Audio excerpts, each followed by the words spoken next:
시간이 되었습니다. 우리 함께 신앙 고백하심으로 수요 예배 하나님께 올려드리겠습니다.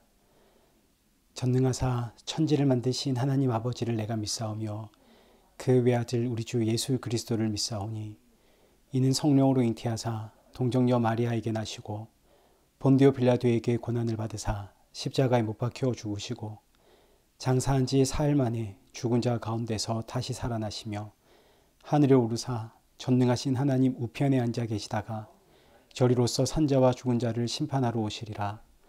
성령을 믿사오며 거룩한 공예와 성도가 서로 교통하는 것과 죄를 사하여 주시는 것과 몸이 다시 사는 것과 영원히 사는 것을 믿사옵나이다.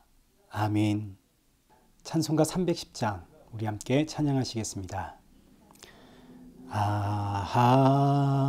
하나님의 은혜로 있을 데 없는 자 왜 구속하여 주는지 난 알 수 없도다. 내가 믿고 또 의지함은 내 모든 형편 아시는 주님 늘 보호해 주실 것을 나는 확실히 아네. 왜 내게 굳센 믿음과 또 복음 주셔서 내 마음이 항상 편한지 난 알 수 없도다. 내가 믿고 또 의지함은 내 모든 형편 아시는 주님 늘 보호해 주실 것을 나는 확실히 아네. 왜 내게 성령 주셔서 내 마음 감동해 주 예수 믿게 하는지 난 알 수 없도다. 내가 믿고 또 의지함은 내 모든 형편 아시는 주님 늘 보호해 주실 것을 나는 확실히 아네. 주 언제 강림하실지 혹 밤에 혹 낮에 또 주님 만날 그곳도 난 알 수 없도다. 내가 믿고 또 의지함은 내 모든 형편 아시는 주님 늘 보호해 주실 것을 나는 확실히 아네. 기도하겠습니다. 참 좋으신 하나님 아버지, 오늘도 수요 예배를 기억하고 이 예배 자리로 인도하심에 감사를 드립니다. 이 한 주에 지치고 힘든 상한 영혼들, 이 시간 주님의 말씀을 듣고 예배를 드리오니 사랑하는 성도들 마음속에 또 남은 이 한 주를 힘차게 살아갈 수 있도록 성령의 충만함 허락하여 주옵시고 주께서 주시는 기쁨과 감사와 안식으로 주께서 주신 사명을 잘 감당하는 우리 성도들 되게 하여 주옵소서. 예수님의 이름으로 기도드리옵나이다. 아멘. 성경 봉독하시겠습니다. 오늘 보실 하나님 말씀은 예레미야 33장 1절에서 13절입니다. 우리 한 절씩 교독하시겠습니다.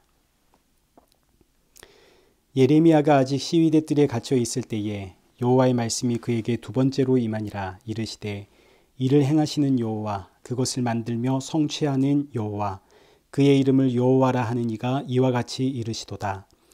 너는 내게 부르짖으라. 내가 내게 응답하겠고 내가 알지 못하는 크고 은밀한 일을 내게 보이리라. 이스라엘의 하나님 여호와께서 말씀하시니라. 우리가 이 성읍의 가옥과 유다 성읍 궁을 헐어서 갈대아인의 참호와 칼을 대항하여 싸우려 하였으나 내가 나의 노여움과 분함으로 그들을 죽이고 그들의 시체로 이 성을 채우게 하였나니 이는 그들의 모든 악행으로 말미암아 나의 얼굴을 가리어 이 성을 돌아보지 아니하였음이라. 그러나 보라, 내가 이 성읍을 치료하며 고쳐 낫게 하고 평안과 진실이 풍성함을 그들에게 나타낼 것이며 내가 유다의 포로와 이스라엘의 포로를 돌아오게 하여 그들을 처음과 같이 세울 것이며 내가 그들을 내게 범한 그 모든 죄악에서 정하게 하며 그들이 내게 범하여 행한 모든 죄악을 사할 것이라. 이 성읍이 세계 열방 앞에서 나의 기쁜 이름이 될 것이며 찬송과 영광이 될 것이요 그들은 내가 이 백성에게 베푼 모든 복을 들을 것이요 내가 이 성읍에 베푼 모든 복과 모든 평안으로 말미암아 두려워하며 떨리라. 여호와께서 이와 같이 말씀하시니라. 너희가 가리켜 말하기를 황폐하여 사람도 없고 짐승도 없다 하던 여기 곧 황폐하여 사람도 없고 주민도 없고 짐승도 없던 유다 성읍들과 예루살렘 거리에서 즐거워하는 소리, 기뻐하는 소리, 신랑의 소리, 신부의 소리와 및 만군의 여호와께 감사하라. 여호와는 선하시니 그 인자하심이 영원하다 하는 소리와 여호와의 성전에 감사제를 드리는 자들의 소리가 다시 들리리니 이는 내가 이 땅의 포로를 돌려보내어 지난 날처럼 되게 할 것임이라. 여호와의 말씀이니라. 만군의 여호와께서 이와 같이 말씀하시니라. 황폐하여 사람도 없고 짐승도 없던 이곳과 그 모든 성읍에 다시 목자가 살 곳이 있으리니 그의 양떼를 눕게 할 것이라. 산지 성읍들과 평지 성읍들과 네겝의 성읍들과 베냐민 땅과 예루살렘 사면과 유다 성읍들의 양떼가 다시 계수하는 자의 손 아래로 지나가리라. 여호와의 말씀이시니라. 아멘. 오늘 본문은 예레미야 33장 1절에서 13절입니다. 크고 은밀한 일이라는 제목으로 오늘 본문의 말씀을 우리 함께 살펴보도록 하겠습니다. 1절을 보시면 예레미야는 여전히 시위대 뜰 감옥에 갇혀 있는 상황입니다. 예레미야가 감옥에 갇힌 이유는 현재 바벨론이 쳐들어와서 예루살렘을 포위하고 있는데 예레미야가 하나님의 뜻입니다. 바벨론에 항복하십시오. 이걸 외치면서 백성들의 마음을 혼란스럽게 하고 있기 때문입니다. 예레미야는 개인적으로 얼마나 억울하겠습니까? 본인은 그저 하나님께서 전하라는 그 말씀을 전했을 뿐인데 하나님의 말씀 전하면 백성들에게 존경받아야 되는 거 아닙니까? 그런데 말씀을 전한 대가는 감옥에 갇히는 일입니다. 그러니 예레미야가 얼마나 답답하고 억울하겠습니까? 그런데 이런 예레미야에게 하나님의 말씀이 임하는데 오늘 본문 1절을 보시면 두 번째로 임했다 그럽니다. 그럼 첫 번째로 임한 하나님의 말씀도 있다는 거죠. 첫 번째로 임한 하나님의 말씀은 우리 지난주에 보았듯이 숙부 살롬의 아들 하나멜의 밭을 사라입니다. 감옥에 갇힌 예레미야에게 숙부의 땅을 사라 하시는 거죠. 그런데 여러분, 다른 사람은 몰라도 예레미야는 땅을 사면 안 됩니다. 지금까지 예레미야는 바벨론의 항복해라를 외쳤습니다. 바벨론의 포로로 잡혀가는 것이 하나님의 뜻이라고 외쳤습니다. 그런데 바벨론 포로로 잡혀가야 한다고 외친 사람이 땅을 사더라. 이러면 사람들이 예레미야를 어떻게 생각하겠습니까? 부동산 투기를 위해서 허위 사실을 유포하는 사기꾼으로 생각을 하겠죠. 그러니 예레미야는 땅을 사면 안 됩니다. 그러나 하나님께서 예레미야에게 땅을 사라 하시죠. 그리고 주시는 말씀이 오늘 본문입니다. 2절과 3절입니다. 이를 행하시는 여호와, 그것을 만들며 성취하시는 여호와, 그의 이름을 여호와라 하는 이가 이와 같이 이르시도다. 너는 내게 부르짖으라. 내가 내게 응답하겠고 내가 알지 못하는 크고 은밀한 일을 내게 보이리라. 하나님께서 너무나 힘들어하는 예레미야에게 기도해라 하십니다. 너는 내게 부르짖어라. 그러면 내가 너에게 네가 알지 못하는 크고 은밀한 일을 보이겠다. 사람은 절대로 알 수 없는 크고 은밀한 일, 내가 이것을 너에게 알려줄 테니 너는 내게 부르짖어라. 이 말씀 가지고 저도 예전에는 하나님께 그렇게 부르짖으며 기도를 했습니다. 도무지 답이 없어 보이는 저의 인생을 놓고 하나님께 부르짖었던 거죠. 대체 하나님의 뜻은 뭡니까? 저를 이렇게 답이 보이지 않는 답답한 상황으로 이끄십니까? 내게 부르짖으라. 그러면 네가 알지 못하는 크고 은밀한 일을 보여주겠다 약속하셨사오니 이제 저에게 알려주십시오. 하나님의 뜻이 뭡니까? 제가 이런 기도 얼마나 많이 했는지 모릅니다. 예레미야도 하나님께서 부르짖으라 하셨으니 당연히 부르짖으며 기도를 했습니다. 오늘 본문 3절과 4절 사이에는 이제 보이지 않지만, 기록되어 있지 않지만 예레미야의 부르짖음이 있었습니다. 하나님께서 부르짖으라 하셨사오니 제가 부르짖습니다. 제가 왜 감옥에 갇혀야 됩니까? 제가 왜 땅을 사야 됩니까? 대체 하나님의 크고 은밀한 일이 뭡니까? 예레미야가 부르짖으며 기도했더니 하나님께서 예레미야에게 크고 은밀한 일을 알려주시는데, 하나님께서 알려주시는 크고 은밀한 일은 예레미야의 기대와는 다릅니다. 예레미야는 내가 왜 감옥에 갇혀야 됐고 내가 왜 땅을 사야 했는가에 대한 답을 원했지만, 하나님께서 알려주시는 크고 은밀한 일이란 구원의 비밀입니다. 이 말씀은 오늘 저와 여러분에게도 동일하게 일어나고 있습니다. 3절 말씀을 의지하여 입을 크게 열어 부르짖었더니 하나님께서 내가 미처 알지 못했던 크고 은밀한 일을 보여주시는데, 이 크고 은밀한 일은 내가 알기 원하는 내 인생의 미래 혹은 이 세상의 일들이 아니라 구원의 비밀입니다. 이 구원의 비밀을 하나님께서 예레미야에게 알려주시는데, 우리 4절과 5절을 보겠습니다. 이스라엘의 하나님 여호와께서 말씀하시니라. 무리가 이 성읍의 가옥과 유다 왕궁을 헐어서 갈대아인의 참호와 칼을 대항하여 싸우려고 하였으나 내가 나의 노여움과 분함으로 그들을 죽이고 그들의 시체로 이 성을 채우게 하였나니 이는 그들의 모든 악행으로 말미암아 나의 얼굴을 가리어 이 성을 돌아보지 아니하였음이라.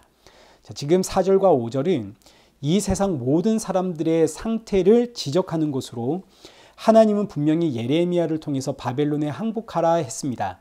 그러나 이스라엘 백성들은 바벨론에 항복하는 것이 아니라 오히려 예루살렘 성벽을 더욱 높이 쌓더라 이거죠. 바벨론이 예루살렘 성을 공격하려고 성벽 가까이에 높은 대를 쌓아 올렸습니다.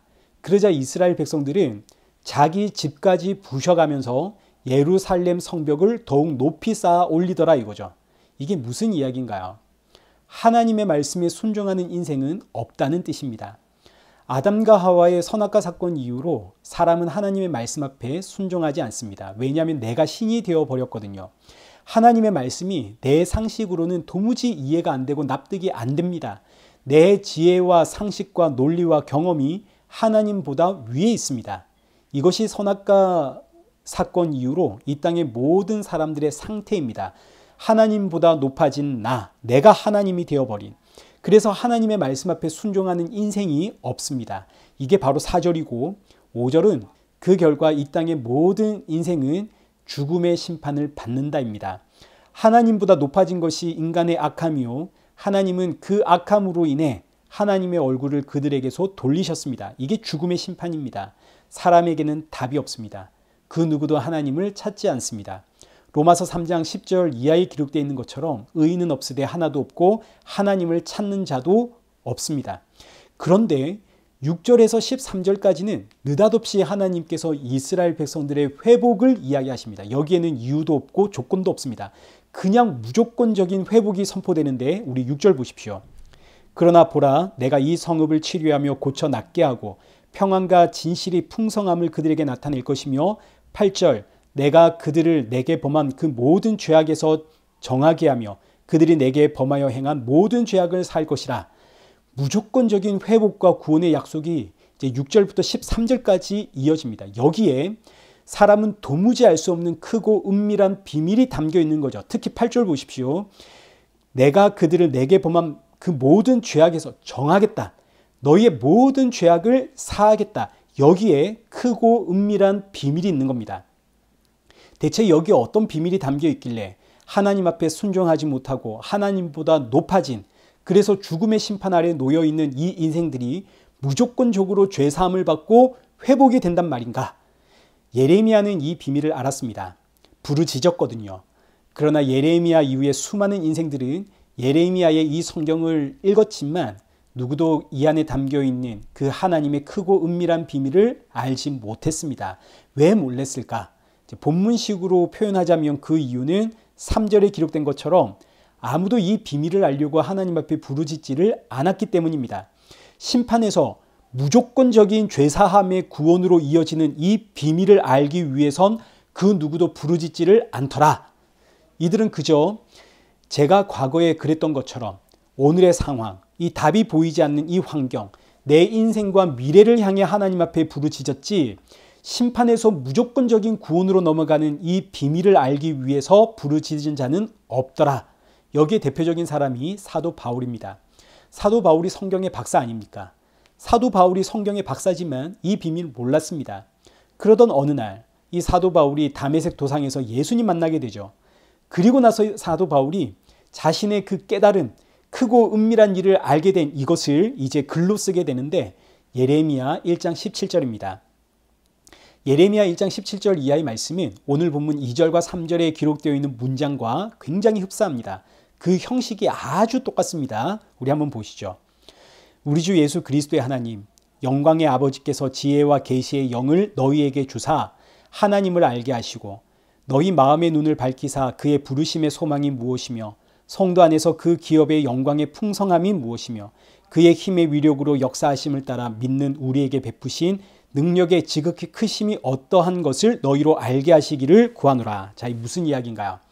본문 2절과 3절에 기록되어 있는 것처럼 이를 행하시는 여호와 그것을 만드시며 성취하시는 여호와 그의 이름을 여호와라 하는 이가 이와 같이 이르시도다. 너는 내게 부르짖으라. 내가 응답하겠고 내가 알지 못하는 크고 은밀한 일을 내게 보이리라. 사도 바울이 이 말씀을 고스란히 인용해서 우리 주 예수 그리스도의 하나님, 영광의 아버지께 크고 은밀한 일이 무엇인지를 부르짖고 있는 기도가 지금 이 에베소서 1장 17절 이하의 말씀입니다. 에베소 교회 성도들에게 하나님 저들에게도 아버지의 크고 은밀한 일을 알려주옵소서 라고 기도하면서 자신이 깨달은 그 아버지의 크고 은밀한 일을 이제 에베소 성도들에게 가르쳐 주는데 그 크고 은밀한 비밀이 뭐냐? 19절 이하의 말씀입니다. 그의 능력이 그리스도 안에서 역사하사 죽은 자들 가운데서 다시 살리시고 하늘에서 자기의 오른편에 앉히사 모든 통치와 권세와 능력과 주권과 이 세상뿐 아니라 오는 세상에 일컫는 모든 이름 위에 뛰어나게 하시고 또 만물을 그의 발 아래에 복종하게 하시고 그를 만물 위에 교회의 머리로 삼으셨느니라. 교회는 그의 몸이니 만물 안에서 만물을 충만하게 하시는 이의 충만함이니라. 아멘. 사도 바울이 깨달은 그래서 에베소 교회 성도들에게 알려주는 그 하나님 아버지의 크고 은밀한 비밀은 바로 예수 그리스도입니다. 죽으시고 부활하시어 하늘 보좌에 앉아 모든 만물을 그 발 아래 두고 모든 만물을 충만케 하시며 교회의 머리가 되신 예수 그리스도, 그분이 바로 하나님 아버지의 크고 은밀한 비밀입니다. 우리가 심판에서 무조건적인 죄사함을 받아 회복되어 구원으로 넘어가는 이 일의 비밀은 바로 죽으시고 부활하신 예수 그리스도.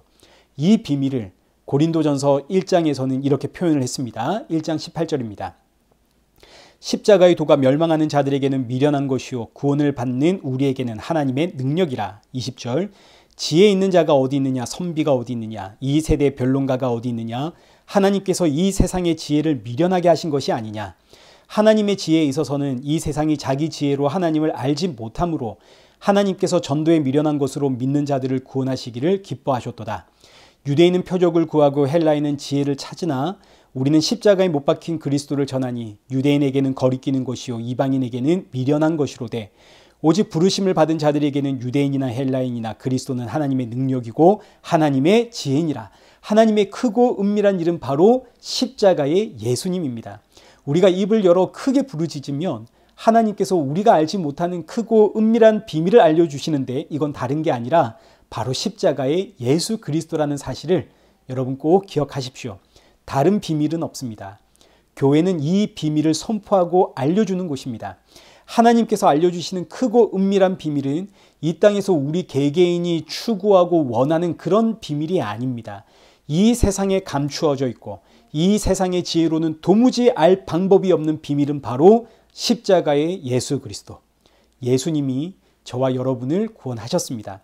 저와 여러분이 입을 열어 크게 부르짖으면 하나님께서 우리를 예수 그리스도의 생명으로 충만케 하십니다. 이게 바로 성령의 충만함입니다. 이 땅에서 일어나고 있는 크고 작은 일들, 우리를 괴롭히고 힘들게 하는 이 모든 세상살이의 문제들, 이런 세상에서 우리가 버티고 승리할 수 있는 유일한 방법은 예수 그리스도의 생명으로 충만케 되는 일입니다. 예수님의 생명으로 충만케 되면 못 버틸 일이 없죠. 사도 바울의 고백처럼 빌립보서 4장 11절, 내가 궁핍함으로 말하는 것이 아니니라 어떠한 형편에든지 나는 자족하기를 배웠노니 나는 비천에 처할 줄도 알고 풍부에 처할 줄도 알아 모든 일 곧 배부름과 배고픔과 풍부와 궁핍에도 처할 줄 아는 일체의 비결을 배웠노라. 이 일체의 비결이 뭔가요? 예수 그리스도의 생명으로 충만케 되는 것이죠. 사랑하는 성도 여러분, 예수님의 생명으로 충만케 되기를 위하여 입을 크게 열어 부르짖는 저와 여러분 되시기를 축복합니다. 여기에 이 세상을 살아가는 기쁨과 감사와 풍부와 평안과 그리고 증인된 삶의 일체의 비결이 있습니다. 우리 함께 기도하겠습니다. 살아계신 하나님 아버지, 우리 너무 연약합니다. 세상의 문제로 울고 웃고 힘든 일 앞에서는 감사할 수가 없고 웃을 수가 없는 너무너무 연약한 인생입니다. 그러나 그렇기 때문에 기도하는 성도가 되게 하시고 기도할 때마다 세상은 도무지 알 수 없는 하나님의 크고 은밀한 비밀을 깨달아 오늘의 환경과 상황 가운데서도 평안을 누리며 감사할 수 있고 날 구원하신 생명의 증인으로 살아가는 그런 성도가 되어지도록 은혜 부어 주옵소서. 예수님의 이름으로 기도드리옵나이다. 아멘. 이제는 우리 주 예수 그리스도의 은혜와 성부 하나님의 크신 사랑과 성령 하나님의 위로교통 충만하심이 날마다 생명의 주와 동행하며 그 생명으로 충만함 속에 감사하며 찬양하며 생명의 증인으로 살아가는 우리 일회교회와 성도들과 온 세계 교회 머리머리 위에 이제로부터 영원토록 함께 있을지어다. 아멘.